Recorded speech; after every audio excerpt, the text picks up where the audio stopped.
Look what I found on the internet, the neighborhood of my dreams. What is that? It's a European project for young people to identify problems in their town and find solutions. We have lots of problems in our town. There aren't any places for young people to hang around. There are many parks for children, gardens for elderly people, but we have nowhere to go. Yes, it's true. We need places to practice our hobbies. We need a skate park and they never built one. Then they complain that we skate around dangerously and cause trouble in town. We should stop complaining and take part in that project.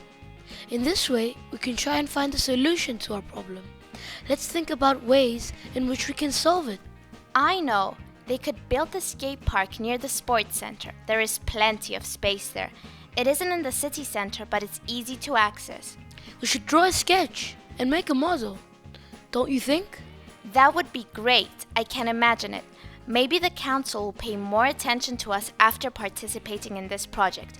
I read on the internet that we will be able to see the proposals from young people in other countries too. Let's get started on the drawing.